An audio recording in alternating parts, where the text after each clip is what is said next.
The worst time to build a network is when you're desperate for one. With 2026 layoff trends, your resume is no longer your safety net, but your personal brand is. Here's how to build visibility insurance before the storm hits. I'm Monica, and I make videos for women over 40 who have the resume but want the visibility. We're here to turn your 15, 20, 30 years of experience and expertise into a presence that can't be ignored. In my coaching and consultancy practice, I talk to women nearly every day who come to me with very similar stories. They've worked in a role for a considerable amount of time and they've been laid off. It might be their first layoff, but in other instances, I've spoken to women who it's been their fourth layoff. And each time they're left feeling a little battered and confused and defeated. The first question I ask them is, let's go into your network. Who do you know and what do they know about you? Now, that question of what do people know about you usually stumps them. And the reason is this: we have spent so much of our lives, especially women over 40, thinking that our resume is the end all be all, that it is the textbook that we are to move forward and that is going to get us the next job. But the reality is that the resume reads more like a history book nowadays. And really what people are looking for is your personal brand. Yes, they want to know you have expertise and competence, but that's just the first piece of it. Think about the last time you maybe went on a date or the last time you met someone at a networking event. What is one of the things that you probably did as soon as you got home? You either Google them or look them up on LinkedIn. And when you do those two things, what are you looking for? You want to know if the person I just met is the same person that I see online. And what happens when you don't find them? If they don't have a LinkedIn profile or if it's something that hasn't been updated, at worst, if they don't have a profile picture, what if you can't find anything when you Google? Well, you're left to make assumptions. And the assumptions that people make are usually incorrect. They're informed with their own biases and perspectives. And also this thought of, well, why doesn't this person have more of a presence? Why aren't I able to find more information on them? Now, this is not to debate whether it should be this way, but it's only to talk about the facts as they remain right now. And the reality is that if you're only relying on your resume, it is only going to get you so far. The real opportunity is to build visibility insurance through the form of your personal brand. This means that both inside your organization and outside of it, people need to understand three very important questions. The first is who you are. I don't just mean your name, but who you are. What are some of your core values?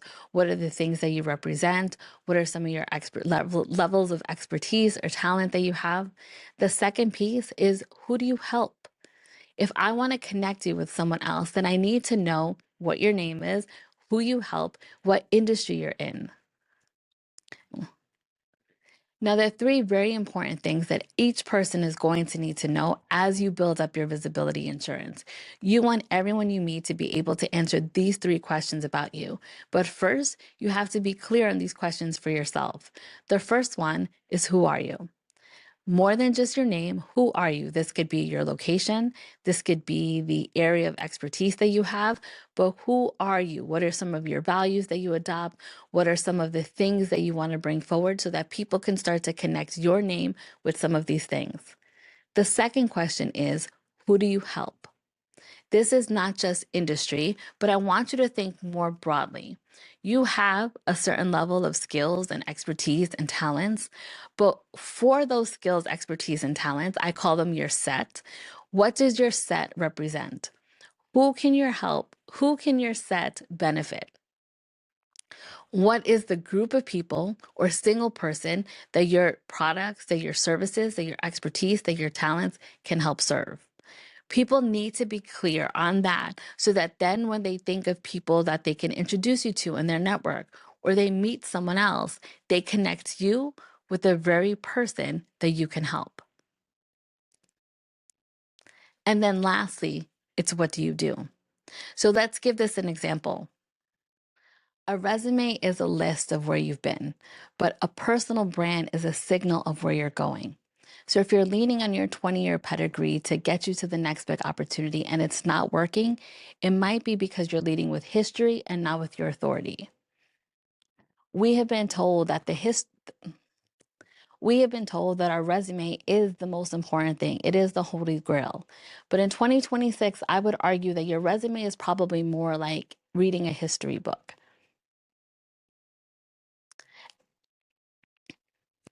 Now, the problem is when you lead solely with your resume, you're inviting people to judge what you did back in 2012. And that's a long time ago. And what's harder is for people to conceptualize is how you can help them now in 2026. Oftentimes, resume is lots of jargon, and we've been told to fill it with keywords and stuff it in a way that's very rigid. But when you're building your personal brand and you want to get more of that visibility insurance, you want people to understand in very layman terms what is it exactly that you do? And most importantly, how can you help them? So instead of being a subject matter historian, I want you to start thinking of yourself as a future focused leader. Because a future focused leader helps people think how they can slot you directionally in the company. How can you best support them for where they're going, not where they've been? Specifically, when you're sitting down for an interview and you're across the room from someone who's a decision maker, someone who can tell you whether you're going to advance to the next round or even if you're going to get the job, they're not buying your past. There's a certain level of credibility, of course, that has helped get you into the room based off your resume. But when you're having the conversations with them in real life, in that interview setting, they're not just there to look at what's on your resume and to regurgitate that. The question that they're asking themselves is, can you help solve future problems? Can we hire you to come into the role to solve the current and future problems that we're going to have? So the resume is just one piece, but how you're presenting yourself and that visibility is going to be a more essential piece when they want to make that decision.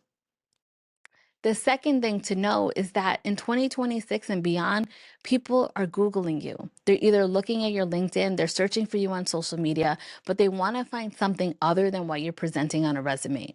So when your LinkedIn is done and dusted, you don't have a profile picture, you don't have any posts, or there's not anything that people can find about you, then what happens is that they're left to fill in the gaps with their own assumptions. Now, I don't know about you, but when people make assumptions, a lot of times they get it wrong, especially if they don't know you. So they're led to believe, why doesn't she have a LinkedIn? What is she hiding? Why can't we find any information on her on Google?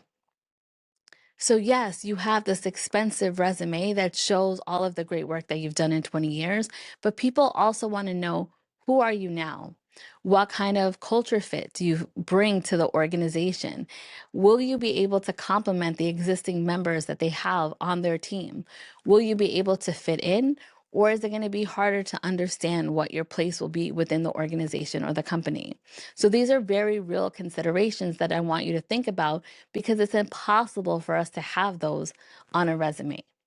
And we want to be able to provide more texture and have more information available for people when they're deciding to choose you for the next role or opportunity. Years ago, I remember a friend of mine was interviewing for a role. And when I asked how it went, he said most of the time we spent talking about baseball. Now, I want to be clear, he's not a professional athlete. This wasn't a role that was anywhere in sports, but they were able to find connections based off of two very shared common interests, which is baseball, sports, and ideally some Hall of Famers that they spent the conversation talking about. Now, why do I tell you this? Because when you think about your personal brand and you go into those interviews or those spaces, networking events, and you're not just thinking about all of the history that you have, but you're also thinking about, what are the key things that I want people to know about me? What are the personality traits or values or even interests or hobbies I have that I hope to connect with someone else about? Oftentimes, it is those little things that people will bond with. Because I don't know about you, but we spend more of our time at work than we do anywhere else. And so I want to know that the person I'm working with, I can grab lunch with and talk about something other than the last meeting or the next meeting. And when you build a personal brand, it starts to give more depth to who you are as a person. You become more than just letters and acronyms and jargon on a sheet of paper, but you start to become a fully realized person. And when you're a fully realized person, now people have a better idea of you.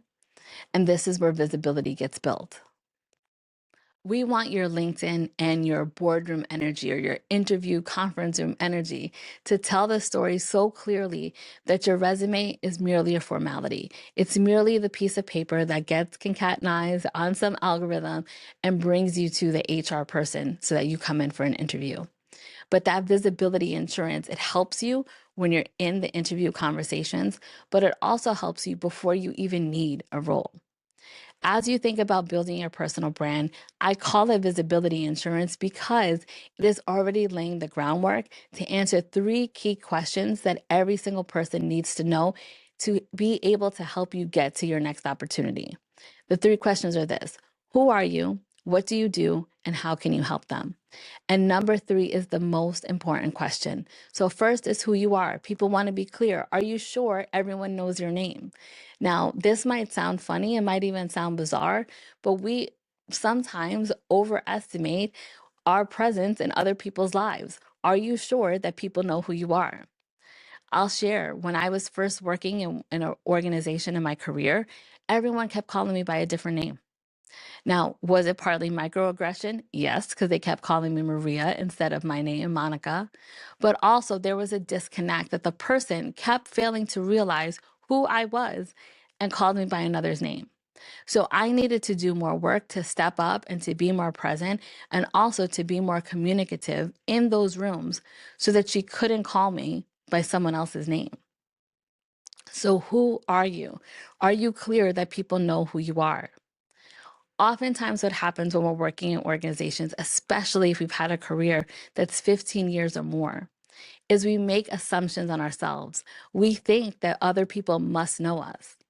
But when was the last time you had conversations with people that were outside of your team, outside of your organization? Are you still going to networking events? Are you connecting with other people online, in virtual spaces, or offline so that people know who you are? That is the first question. Now, the second question is, what do you do? Most people answer this question by inserting their title. And the people that do this are getting it all wrong. Why? Because your title very rarely means anything to someone who is not in your specific industry or even in your exact company. It's just a combination of letters and words that can literally go right over someone's head. But you don't know who you're meeting. You might have the opportunity to connect with someone who can connect you to someone else. But if you're not clear on what you do and make it in a way so that other people can understand and remember, it will be very difficult for them to recommend you, for them to connect with you, and for them to reach out to you again. So, how can you think about taking what you do and explaining it very plainly? This is a common example. Could you explain what you do to a young person? If someone was 10 years old, could you simplify it for them so that they could go tell a classmate or a teacher exactly what it is that you do? Now, this oversimplification isn't about dumbing down or watering down your experience, but it's about making sure that in this high flying world of where we're constantly consuming information and reading more things and scrolling, that what you do and who you are stands out, that it's something that's sticky, that it's something people remember so that they can carry your name and what you do into rooms that you're not in. And then the last piece, the third question, which I told you is the most important, is how can you help people? That question of how you can help people is the most important because at the end of the day, we are all looking for some level of support, someone or something to help make our lives easier.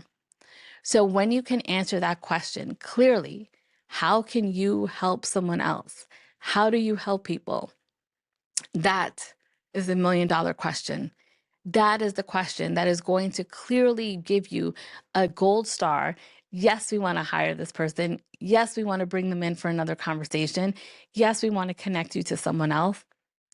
It becomes a clear yes when someone has a clearly defined way of how you can help them.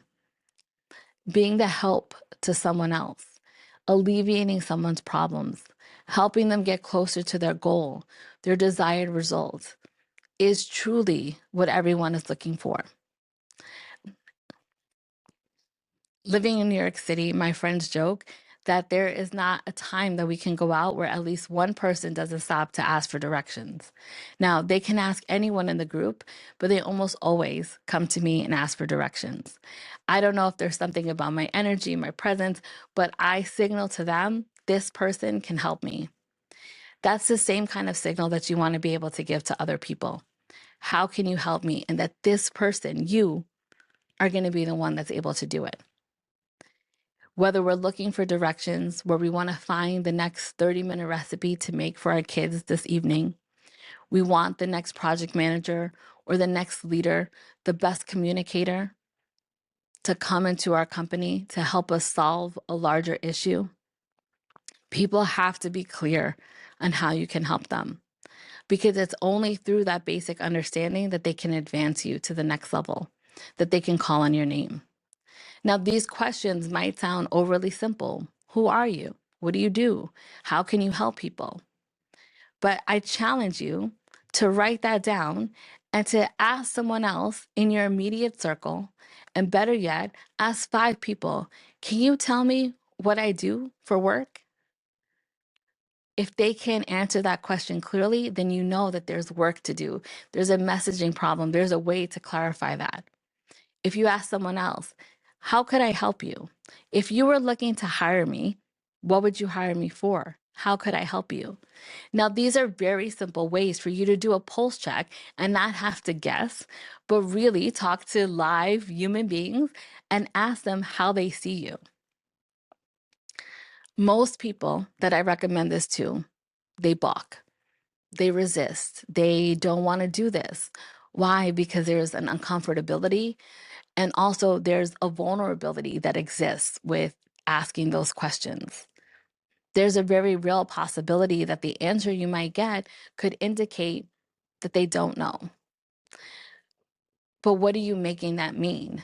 You can choose to make that mean that something's wrong with you or you haven't done something correctly, or you could choose to make that believe that Or you could choose to make that mean that this is an opportunity. This is an opportunity from the very moment that you ask that question and receive that answer to start laying down your visibility insurance in a new way.